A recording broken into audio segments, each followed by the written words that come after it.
नमस्कार, स्वागत है आपका हमारी कहानी में। ये तो प्यार का कोई रंग नहीं होता है, पर ये अपनी सतरंगी आभा से किसी को अछूता नहीं रखता। प्यार दिखाई नहीं देता, पर जीवन के हर पहलू में प्यार दिख ही जाता है। प्यार सुना नहीं जा सकता है, पर ये सुनाई देता है सात स्वरों के साथ, हर सांस में। यह एक चुंबकीय शक्ति है जो दो विपरीत गुण वालों को भी ना चाहते हुए भी पास ला देता है। प्यार एक प्राकृतिक आभास है जो ना जाने कब किसे अपनी गिरफ्त में ले ले। प्यार उम्र के बंधन को नहीं मानता, असल में प्यार उम्र को जानता ही नहीं है। वह उम्र के नंबर से अछूता है। प्यार एक स्वतंत्र पक्षी है जो ना जाने कब किसी के आंगन में पहुंच जाए। चाहे मन का दरवाजा बंद रखा हो तो भी वह प्यार पक्षी दिल की खिड़की से पहुंचकर ही रहेगा। चांद सूरज की तरह भी प्यार अपनी इच्छा से ही चलता है, सीमा और बंधन से परे गतिमान रहते हुए मंजिल तक पहुंचता ही है। प्यार को अगर कोई बांध पाता है तो वह है कि दिल।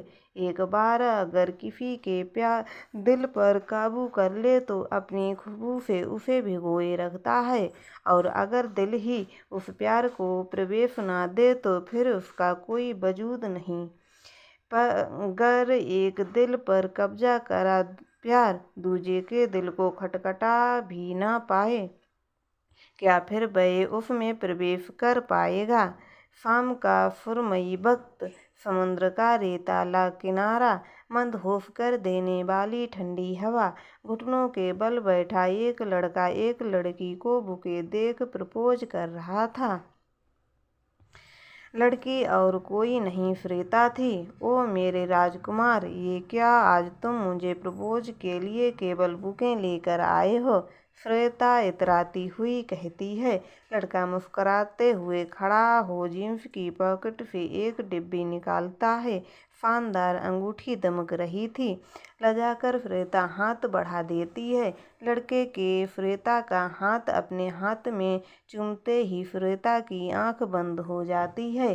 20 सेकंड बीत जाते हैं। श्वेता को अपने हाथ पर उस लड़के के हाथ का स्पर्श महसूस होना बंद हो जाता है। श्वेता लड़के झटके से आंखें खोल देती है। वह देखती है लड़का गायब है। समुद्र की तेज लहरें आकर उसकी ड्रेस को गंदा कर जाती हैं। वह जोर जोर से चिल्लाती है, ओ मेरे राजकुमार, तुम कहाँ चले गए हो? अरे ओ मेरे राजकुमार, राजकुमार की राजकुमारी, मेरी माँ, उठ जा, देख 10 बज गए हैं। रश्मि के तेज हिलाने से श्वेता ने आंखें खोल दी। ओ फिट, मैं फिर सपना देख रही थी क्या? अपने बिस्तर पर हाथ रखकर श्वेता उठकर बैठ गई। हाँ महारानी, तुम सपना ही देख रही थी। कितनी बार कहा है अपनी परी कथाओं से बाहर आ जा। देख जरा घड़ी, क्या टाइम हो रहा है। 1 घंटे से तुझे उठाने की कोशिश कर रही हूँ, पर तू है कि अपने राजकुमार के साथ ही घूम रही कब से? रश्मि ने बिस्तर सही करते हुए कहा। ओहो, क्या बात है, मेरी ब्यूटी क्वीन तो नहा धोकर भी तैयार हो गई। रश्मि को तैयार देखकर लाड़ में श्वेता ने रश्मि के गले में अपनी बाहें डाल दी थीं। अरे अरे, दूर हट जा, नहाकर आ, अभी मैंने पूजा नहीं की है। पूजा तो क्या, आज तो पेट पूजा भी नहीं हो पाएगी। 10 बज गए हैं, आंटी ने किचन बंद कर दिया होगा, कहकर रश्मि ने कमरे में बने छोटे मंदिर में धूप बत्ती जला दी थी। अल्फाई श्वेता बेमन से फ्रेश होने चली गई थी। एक्सपोर्टर पिता की इकलौती 19 वर्षीय बेटी श्वेता अपनी खास सहेली रश्मि के साथ घर से दूर इस महानगर में अपनी ग्रेजुएशन की पढ़ाई पूरी करने आई थी। शानदार कॉलोनी देखकर श्वेता के पिता एक रिटायर्ड आर्मी ऑफिसर के घर श्वेता और उसकी सहेली रश्मि को बतौर पेइंग गेस्ट पर दिला दिए थे। यूँ तो मकान मालिक श्रीवास्तव आंटी दिल की बहुत भली और बच्चों का ध्यान रखने वाली थी, पर वह अनुशासन की बहुत पक्की थीं। अगर फिक्स्ड समय पर कोई ब्रेकफास्ट, लंच या डिनर के लिए नहीं आता था तो वह किचन बंद करवा देती थीं। फिर बच्चे को पनिशमेंट के तौर पर बाहर से खाने का इंतजाम करना पड़ता था। आज भी कुछ ऐसा ही दिन था। श्वेता रोज सोती रह गई थी और उसके बगैर कोई काम न करने वाली रश्मि को भी भूखा ही रहना पड़ा था। रश्मि पूजा कर रही थी और श्वेता भी नहाकर आ गई थी। रूप में तो वैसे भी श्वेता अच्छे लड़कों को मात देती थी, पर जब वह नहाकर अपना पसंदीदा सफ़ेद सलवार सूट पहनकर गीले बालों को झटकते हुए बाहर आती है तो लड़के लड़कियां होकर रश्मि को उसकी सौंदर्य की छटा को देखकर अभिभूत हो जाती थीं। यार, आज तूने फिर ये सफ़ेद सूट पहन लिया है। कहीं भी हो तेरा राजकुमार अगर वहाँ से तो तुझे देख रहा होगा, झट से आ जाएगा। हाथों में सिल्वर चूड़ियां पहनी श्वेता को छेड़ते हुए रश्मि ने कहा, राजकुमार जब आएगा तब तक देखेंगे, लेकिन फिलहाल तो पेट में चूहे कूद रहे हैं, बता खाएं क्या। रश्मि ने अपना बैग टटोला। उसमें बिस्किट का एक पैकेट पड़ा था, साथ ही कुछ इंस्टेंट नूडल के पैकेट भी थे। इलेक्ट्रिक कैंडल से पानी गर्म कर रश्मि 2 कप नूडल बना लाई। रात भर की भूखी दोनों सहेलियां मिलकर नूडल्स पर टूट पड़ीं। अच्छा ये बता, तुझे कैसा राजकुमार चाहिए, वरुण धवन जैसा परफेक्ट डांसर या कार्तिक आर्यन जैसा मस्त बंदा? कैसा हीरो चाहिए तुझे? अरे ऐसे कोई हीरो वीरो नहीं चाहिए मुझे, ये लोग हीरो थोड़ी हैं यार, ये तो एक्टर्स हैं जो अपनी 3 घंटे की एक्टिंग से सबका एंटरटेनमेंट करते हैं। मुझे तो ऐसा बंदा चाहिए जो रियल लाइफ हीरो हो, जिसने सच में कुछ ऐसा किया हो जिसने उसको हीरो की कैटेगरी में पहुंचा दिया हो। कहते हुए श्वेता जैसे फिर से ख्यालों में पहुंच गई और बादलों के ऊपर उमड़ रही थी, हीरो की साफ सफेद घोड़े पर बैठकर। एक मुस्कान श्वेता अधरों पर थिरक आई थी। वह कह रही थी कि नीचे सड़क पर एक बड़ा ट्रक आकर रुका था, जो देखने में ही लगता था कि किसी सामान लेकर यहाँ पहुँचा था। कोई शिफ्ट करके इस कॉलोनी में रहने आया था। ट्रक के पीछे पीछे एक शानदार कार आकर रुकी। कार से एक नवयुवक उतरा। उतरने वाला लगभग 25 वर्षीय नवयुवक प्रांजल था। बेहद स्मार्ट प्रांजल अपने चेहरे पर एक कठोरता लिए हुए था। उसने कार से बाहर निकलते ही कार में अंदर हाथ देकर आवाज लगाई, बाहर आइए। आई अप्पा। फिर हाथ देकर उसने 2 व्यक्तियों को कार से बाहर निकाला। उतरने वाले लगभग 50 वर्षीय पुरुष और उन्हीं के उम्र की एक महिला थी। चेहरे पर सौम्यता के लिए लड़खड़ाते कदमों से उतरने वाले दोनों व्यक्ति चेहरे पर कुछ न कुछ खामोशी लिए उदास लग रहे थे, मानो अपना पुराना शहर छोड़कर आने का उन्हें गम था। वेशभूषा से प्रतीत हो रहा था कि वे लोग साउथ इंडियन थे। लोग उस कोठी की तरफ बढ़ गए जो कि उस घर के ठीक सामने थी। उसमें श्वेता और रश्मि बतौर पेइंग गेस्ट रह रही थीं। उन दोनों स्त्री पुरुष को अंदर कोठी में छोड़कर वह नवयुवक अब ट्रक से सामान निकलवा रहा था। उधर एक एक कप नूडल खाने के बाद भी दोनों के पेट में चूहे कूद रहे थे। यार, और नूडल्स हैं या नहीं, मैं तो अभी भूखी ही रह गई, श्वेता ने अपने भूखे पेट पर हाथ फेरते हुए कहा।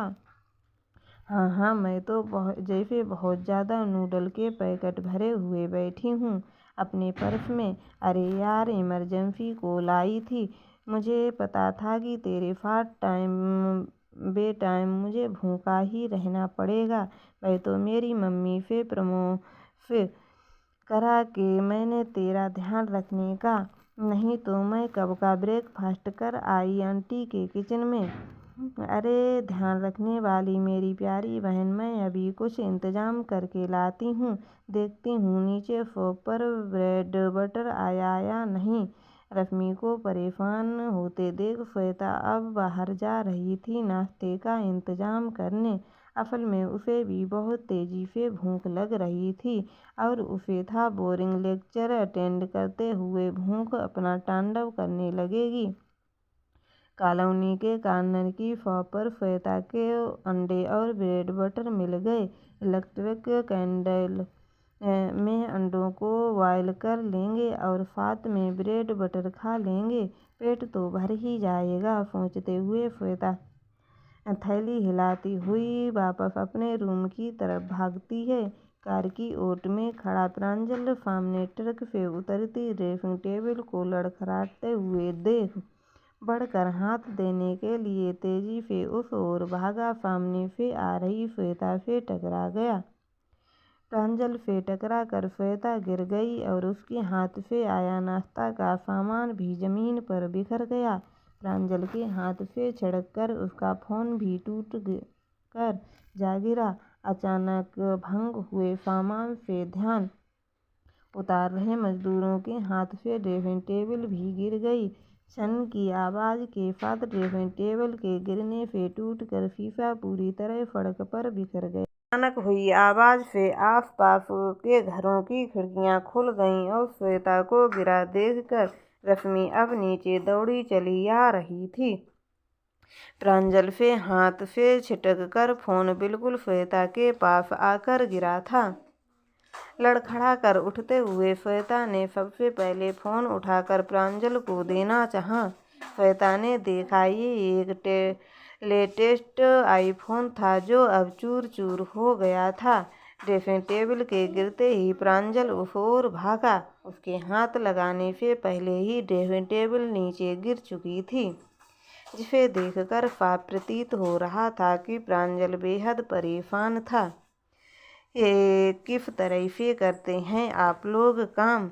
मुझे पता चला कि आप वेस्ट मूवर्स एंड पैकर्स हैं, इसीलिए मैंने आप लोगों को हायर किया था। क्या यही है आप लोगों के काम करने का तरीका? प्रांजल का गुस्सा देखते ही बनता था। उसकी तेज आवाज़ सुनकर वह बुजुर्ग इंसान भी बाहर आ गए थे। उन्हें प्रांजल अप्पा कह के संबोधित कर रहा था। श्वेता भी अब जमीन से अपने कपड़े झाड़ते हुए उठ चुकी थी। उसने एक नज़र बिखरे हुए नाश्ते को देखा और एक नज़र टूटे हुए आईफोन को। ओ शिट यार, ये तो पूरी तरह टूट गया है। लेटेस्ट मॉडल है। अब तो गई श्वेता अपने आप में बड़बड़ा रही थी। रश्मि अब तक दौड़कर श्वेता के पास आ चुकी थी। रश्मि, तुझे चोट तो नहीं लगी? श्वेता सॉरी यार, सारा नाश्ते का सामान बिखर गया, अभी दोबारा ले आते हैं चलकर। पहले जरा ये फ़ोन इस बंदे को दे आऊँ, देख तो जरा, लेटेस्ट वर्जन है आईफोन का, पता नहीं कैसे रिएक्ट करेगा। रश्मि, वह क्यों रिएक्ट करेगा? तूने थोड़ी ही ना तोड़ा है जानबूझकर ये फ़ोन। वैसे ध्यान कहाँ था तेरा, कैसे गिर गई? कहीं अपने राजकुमार के बारे में तो नहीं सोच रही थी? बिखरे नाश्ते और श्वेता को यूं धूल में रगड़ खाया देख रश्मि खींच उठी थी। रश्मि सड़क पर पड़ी ब्रेड बटर और टूटे हुए अंडे की थैली उठाकर डस्टबिन में फेंकने चली गई थी और श्वेता कनखियों से प्रांजल को देख रही थी। कैसे अभी तक इसको अपनी फ़ोन का ध्यान ही नहीं था और ड्रेसिंग टेबल टूटने पर मुंह पर पैकर्स बालों से उलझा हुआ था।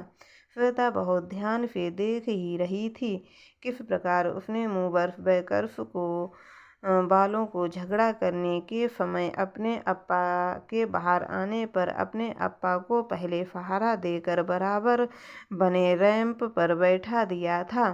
इतने गुस्से में भी उसे अपने अप्पा का ध्यान था। ये बात श्वेता को बहुत अच्छा लगी थी। प्रांजल ने भी वाइट टी शर्ट पहन रखी थी। श्वेता ने एक नज़र अपने कपड़ों पर डाली, फिर एक नज़र प्रांजल पर। एक मीठी मुस्कान उसके अधरों पर थिरक आई थी। रश्मि, ओह मैडम, अभी तो यहीं पर खड़ी थी। इसका फ़ोन और अंदर चल, देख तेरे सारे कपड़े खराब हो गए हैं। अरे ये क्या, तेरी हथेली से तो खून बह रहा है। रश्मि ने देखा था, धूल खाई श्वेता की हथेली से खून छलक रहा था। रश्मि के कहने के बाद अब श्वेता को अपनी हथेली पर दर्द का एहसास हुआ था। अचानक थम से गिरने पर वह हाथ टेकते हुए गिरी थी, जिसके कारण उसकी हथेली छिल गई थी।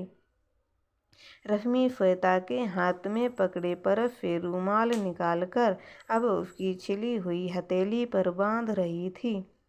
पर श्वेता का ध्यान कहाँ था इस ओर। वह तो एकटक नज़रों से बहस करते प्रांजल को निहारे जा रही थी। जिस तरह से प्रांजल बहस करते हुए एक हाथ से बार बार अपने चेहरे पर बिखर आए बालों को ठीक कर रहा था, उसको देख श्वेता हंसी जा रही थी। वह धीरे धीरे कदमों से उसकी ओर फ़ोन देने को बढ़ने लगती है। वह उसके पीछे जाकर खड़ी हो गई। 2 मिनट खड़े रहने के बाद भी धीरे से बोली, लीजिए आपका फ़ोन। श्वेता के आवाज़ देते ही प्रांजल तेजी से लपटा था। उसने एक नज़र श्वेता के हाथ में पकड़े हुए अपने फ़ोन पर डाली और गुस्से में बोला, ध्यान कहाँ था तुम्हारा? सड़क पर कैसे इस प्रकार चल रही थी? करा दिया ना आपने मेरा सबसे बड़ा नुकसान। प्रांजल के डांटने पर श्वेता ने घबरा कर एक क्षण के लिए आंखें बंद कर ली थीं। वह समझ पा रही थी कि ये आईफोन आज के टाइम में कितना प्रेशियस था किसी के लिए भी। वह एक क्षण रुकी और फिर गहरी सांस लेकर थोड़ा हकलाते हुए बोली, listen mister, don't create panic, I will pay for it. Pranjal, pay कर दोगी? कैसे पे कर दोगी? ये तो टूट गया है। पता है कितना प्रेशियस था ये मेरे लिए? पता भी है क्या टूटा है आज? प्रांजल ने निराशा में सिर पर हाथ रखकर कहा। भाई एक नज़र से टूटी हुई ड्रेसिंग टेबल और एक नज़र से गुस्से में श्वेता को देख रहा था। प्रांजल को गुस्से से अपनी ओर देख श्वेता अब असहज महसूस कर रही थी। वह क्या करे और कुछ समझ में नहीं आ रहा था। उसे इतना परेशान देखकर रश्मि ने गुस्से में आगे बढ़कर कहा, ठीक है मिस्टर, हमें पता है आज के टाइम पर आईफोन की क्या कीमत है, लेकिन आप मेरी फ्रेंड को ऐसे ही कुछ भी नहीं कह सकते हैं। ये आपसे जानकर नहीं टकराई थी और देखिए इसकी भी हथेली छिल गई है। प्रांजल ने एक उचकती नज़र श्वेता की हाथ की तरफ डाली और तेजी से मुंह फेर लिया और फिर दोबारा से गुस्से में बोला, आपको क्या लगता है मैं फ़ोन के लिए परेशान हो रहा हूँ? ये टूटी हुई ड्रेसिंग टेबल नहीं दिखाई दे रही है आपको? आप जानती हैं कि कितना बड़ा नुकसान हुआ है मेरा। प्रांजल जमीन पर पड़े शीशे के टुकड़े उठाकर जैसे कहीं खोसा गया था, मानो उन टूटी हुई खिरचों में कुछ तलाश रहा था। अब प्रांजल के अप्पा उसके पास आकर खड़े हो गए थे और उनके कंधे पर हाथ रखकर मानो उसे जो सांत्वना दे रहे हैं। प्रांजल को घुटनों के बल परेशान बैठा देखकर रश्मि ने अपने कंधे उचकाए। उसे ये देखकर हैरानी हो रही थी कि अपने टूटे आईफोन को देखकर जरा भी अफसोस न करने वाला वह अपने आदमी इस पुरानी ड्रेसिंग टेबल को देखकर क्यों इतना परेशान हो गया था। उसे भी देख कर गुस्सा आ रहा था कि कभी छोटी सी खरोंच लग जाने के बाद आसमान सिर पर उठा लेने वाली श्वेता आज हथेली के इतनी बुरी तरह से छिल जाने के बाद भी चुपचाप खड़ी थी।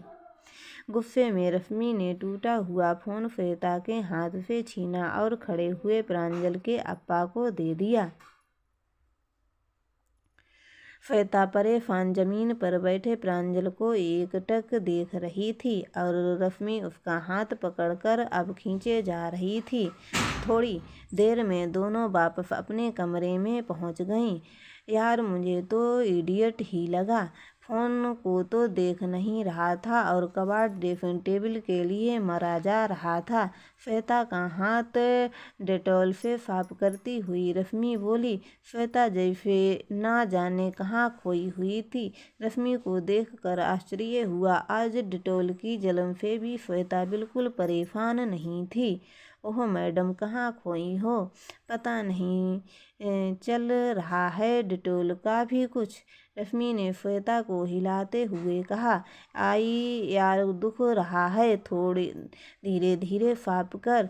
मानो नींद से जागी है। पेट में तो कुछ पड़ा नहीं था और ऊपर से ये कांड हो गया था। भला नाश्ते का सामान लेने गई थी तू, इससे बढ़िया तो मैं चली जाती। रश्मि बड़बड़ाए जा रही थी और श्वेता ना जाने एक बार फिर कहाँ खो गई थी। दरवाज़ा खोलो बच्चियों, ये मकान मालिक श्रीवास्तव आंटी की आवाज़ थी। रश्मि ने लपक कर दरवाज़ा खोला। उसे डर था कि अब आंटी बाहर की घटना का पता लगने पर दोनों को डांटेंगी। दरवाज़ा खुलते ही रश्मि ने देखा कि आंटी के हाथ में ट्रे थी जिसमें नाश्ता और कॉफ़ी थी। नाश्ते की ट्रे टेबल पर रखकर श्रीवास्तव आंटी घबराई हुई श्वेता की तरफ बढ़ी। अरे मेरी बच्ची को ज़्यादा चोट तो नहीं लग गई? देखूं जरा हथेली दिखा। रश्मि की पट्टी बंधवाने में मदद करके आंटी नाश्ता वहीं छोड़कर थोड़ी देर में चली गईं। दोनों सहेलियां अब नाश्ते पर टूट पड़ी थीं। यार ऐसा ही रहा कि तू ऐसे ही रोज चोट मार लिया कर तो आंटी इसी तरह से प्यार से रूम में नाश्ता दे जाएंगी। आंटी का बनाया स्वादिष्ट पोहा खाते हुए रश्मि कहे जा रही थी और श्वेता खिड़की से झांक कर सड़क का नज़ारा देख रही थी। प्रांजल अभी भी सामान उतरवा रहा था। ना जाने क्या आकर्षक था उसमें। श्वेता की नज़र उस पर से हट ही नहीं रही थी। श्वेता को चुप बैठा देखकर रश्मि एक बार फिर चिल्लाई। नाश्ता ख़त्म कर ले जल्दी और घड़ी देख, पहले ही इतनी लेट हो गए हैं। अब क्या कॉलेज में भी डांट खानी है और तुझे कपड़े भी बदलने हैं। देख कितना गंदा हो गया है तेरा सूट। श्वेता ने अपने कुर्ते की तरफ देखा। उसका फेवरेट कुर्ता 2 जगह से छेद खा गया था। कपड़ों की ऐसी दुर्दशा देख श्वेता रोने को हो आई थी। हाथ की चोट से ज़्यादा उसे अपनी फेवरेट कुर्ते के खराब होने का दुख था। परेशान देख रश्मि ने समझाते हुए कहा, अरे इसमें परेशान होने वाली कोई बात नहीं है, छेद ही तो है। इसमें 2-3 रफू करने को दे आएंगे शाम को बाजार में। अब तू जल्दी से हल्का फुल्का कुछ पहन ले, इतना बढ़िया सजना संवरना नहीं। जल्द से तैयार हो जा, अब तो असली टाइम आया है सजने संवरने का। श्वेता बुदबुदाई थी। खिड़की के बाहर से प्रांजल को एक बार फिर खिड़कियों से देखते हुए उसके अधरों पर एक मुस्कान थिरक आई थी। तो दोस्तों आपको हमारी ये कहानी कैसी लगी हमें कमेंट में ज़रूर बताएं एवं हमारे चैनल को सब्सक्राइब ज़रूर करें। धन्यवाद।